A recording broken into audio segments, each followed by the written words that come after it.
Whoa. Fuck. Hey! What's up? I'm full of glitter.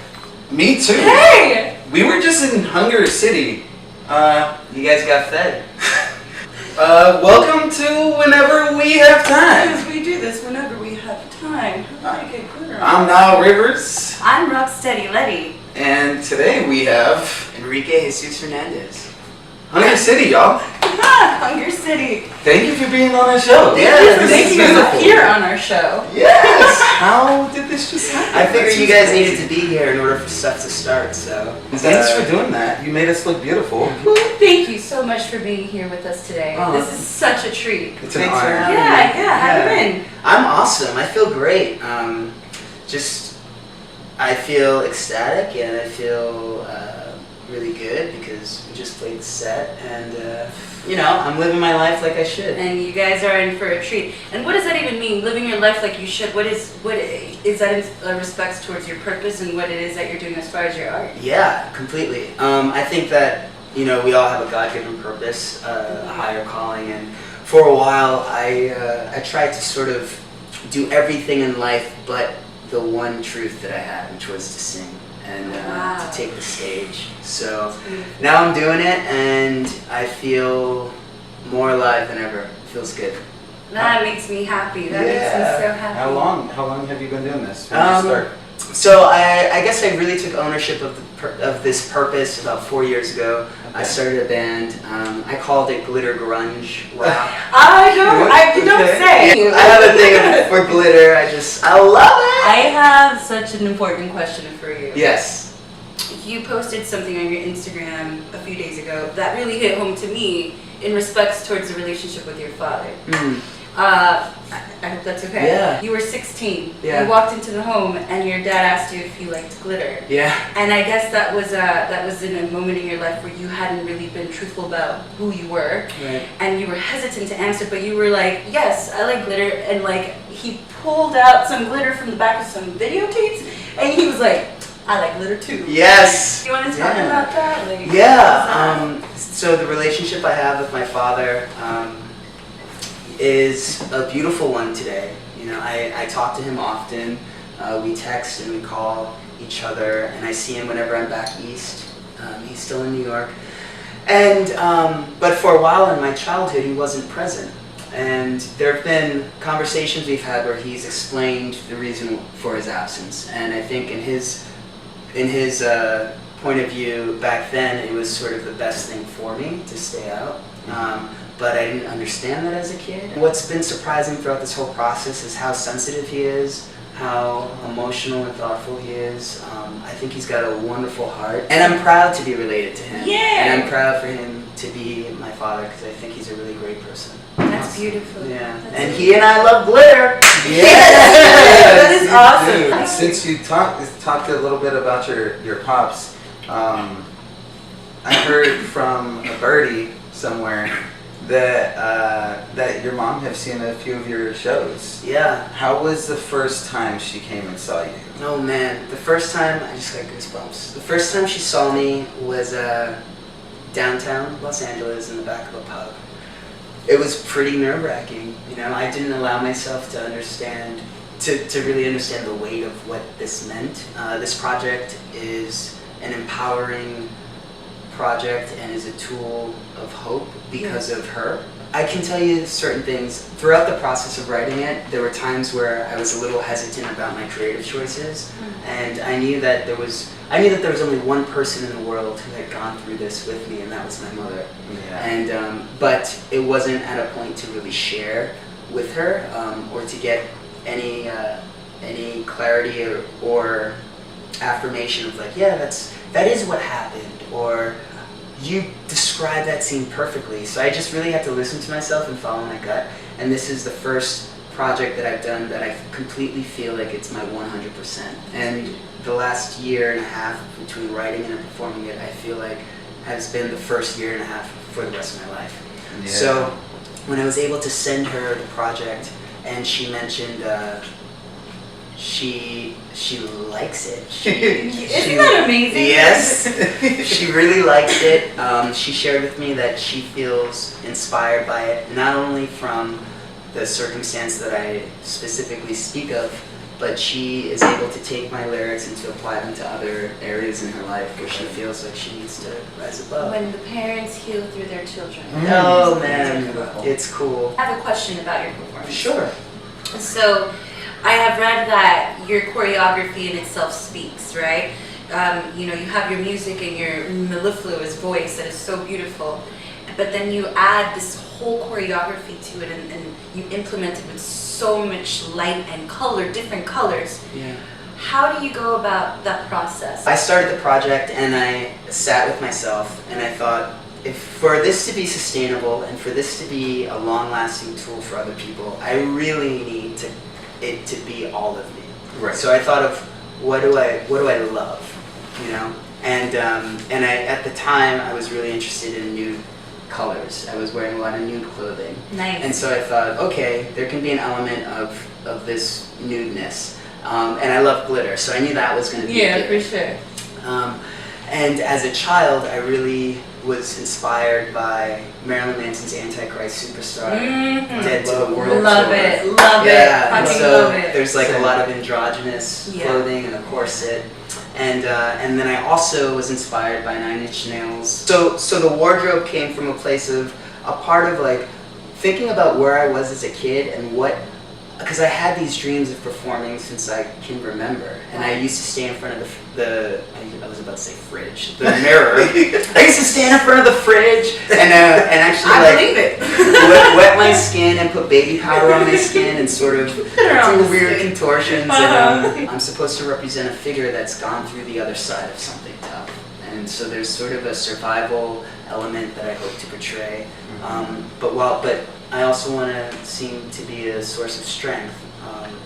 And the Yellow Lights, they're in Nine Inch Nails. There's a track, March of the Pigs, and it's like really frantic, and then the track opens up to piano, and Trent sings like, "And doesn't it make you feel better?" And when I would watch that DVD religiously, there were yellow lights that came on stage. Beautiful. And I love the aesthetic, and yellow's supposed to be a sense of hope. Yes. And I wanted to have a foreshadowing in the darkest moment of the show, which was to have the dichotomy of like a really morbid, eerie space, but an element of hope as an undertone. It's supposed to start sudden because I talk about being shocked and in a place of trauma, but then, you know, it flows. All right, so in this segment, we're gonna take a little time to look at some of your Instagram posts. I saw some photos that I think that are worth explaining a little bit more and going a little more into detail about what we're looking at, because the caption just doesn't do it. There's a lot to look at in some of your pictures. Alright, so the first photo, we have this one right here. I think it's very, very cute. Yes, You're climbing on a pole and it says, "Please slow down." Please slow down. Tell me a little bit more about this. Where was it? What were you doing? Why did you decide to jump on this pole? Yeah, well, it was, I thought the sign was kind of funny, you know, a funny directive to please slow down with an exclamation point. That is sexual innuendo. It could be taken as so. I'm pretty sexual. I wanted to be a little like maniacal and a really sweet smile and climb on it and kind of say like, "Fuck no." Please slow. Like, yeah, right. I'm slowing down. Full speed ahead. Exactly. Capitan. And just like this photo, we're not slowing down. We have another picture for you. This one right here. This is my beautiful rock star princess, Olivia Lee. She is an inspiring force. She's my sister. And she is the reason for many things in my life. What was she doing in that picture? She was protesting. She was protesting for gun control. Yeah. Yeah. This next picture. I knew you were gonna fucking think that way. I mean, and then I know that there's a pretty big caption on this. Yes. But I would want your viewers to hear about this Nice photo. boss, bro.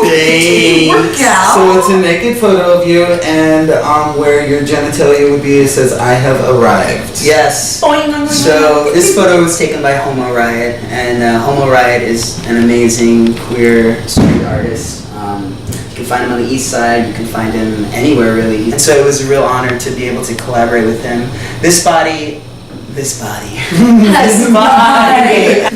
I put that caption there twofold. You know, one, I put the picture up and it got taken down. I was going to ask you about that. Yeah, it got taken down. And so then it seemed like I'm finally in that club. You know, that Instagram club of like, you are the flag. Reported! But, oops. It's okay. I wanted to take this moment to really share about my spirit arriving in my body and taking ownership of my body as a vessel and as a creative tool.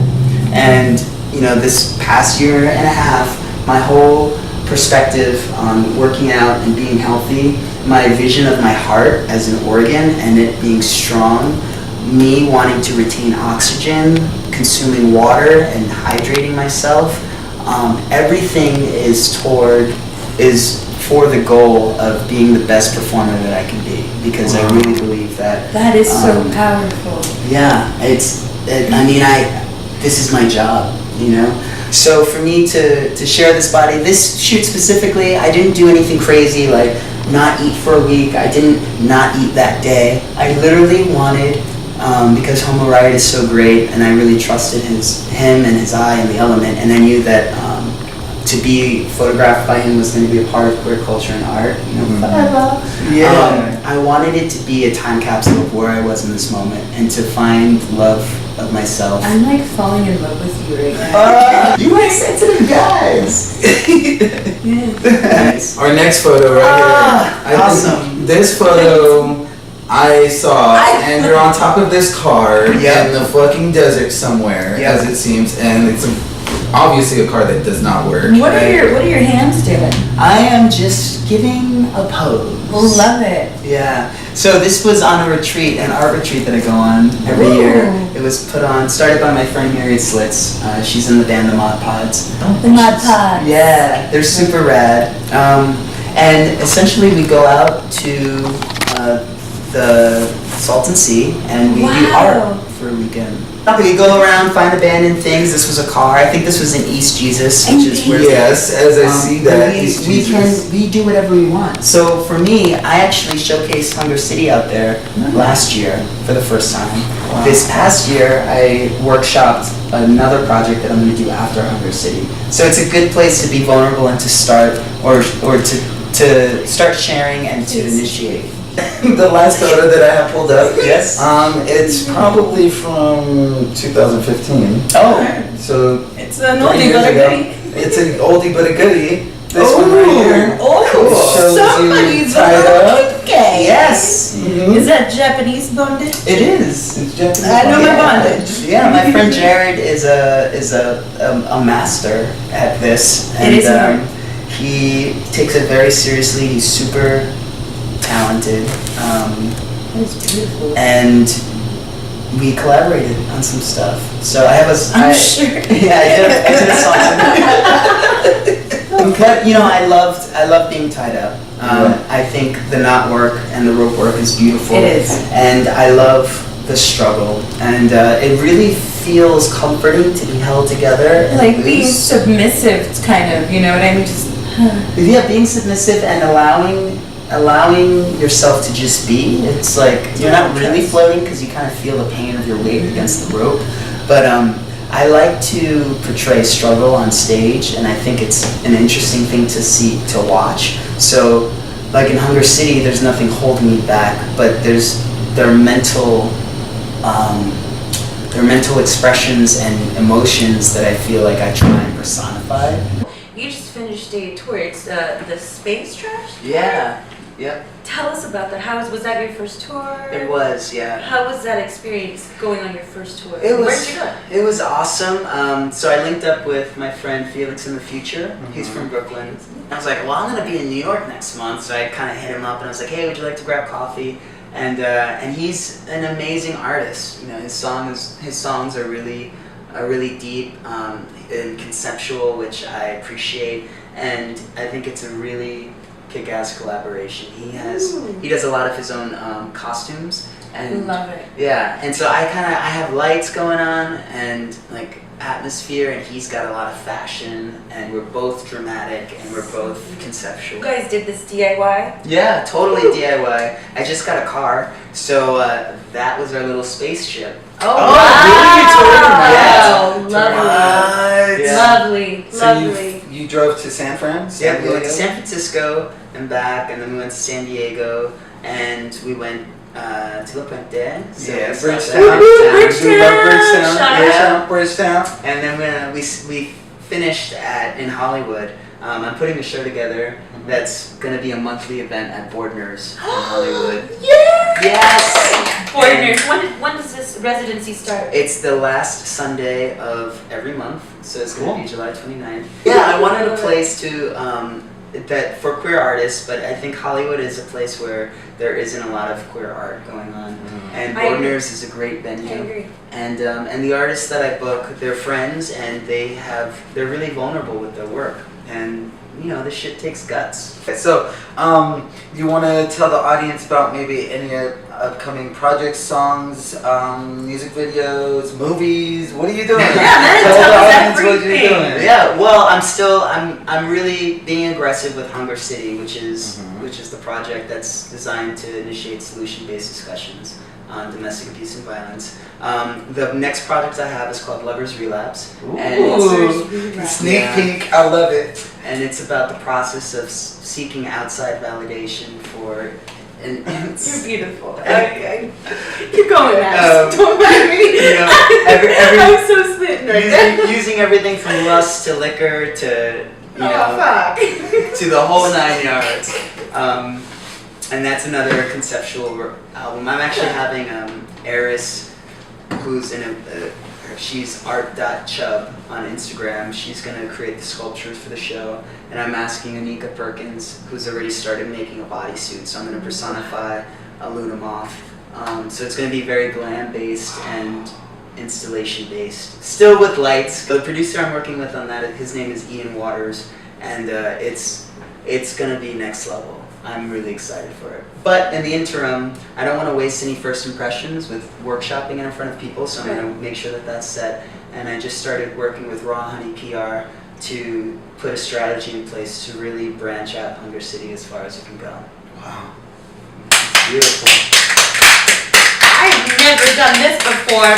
So we talked about your past. We talked about your present. We talked about your upcoming future and what you're fucking planning. Yes. I mean, you survived the fucking photos and what we were looking at. It wasn't too bad. Is there any last words that you'd like to give your friends, your family, your audience? Yeah. Well, I encourage everyone to subscribe to whenever we have time. Thank you.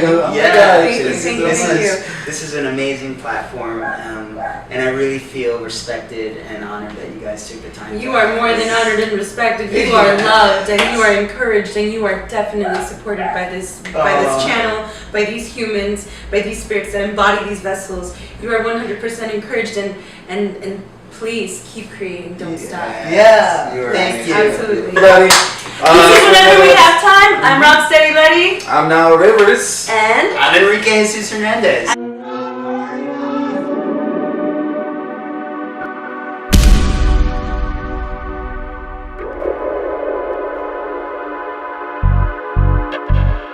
There's a bass in my brain,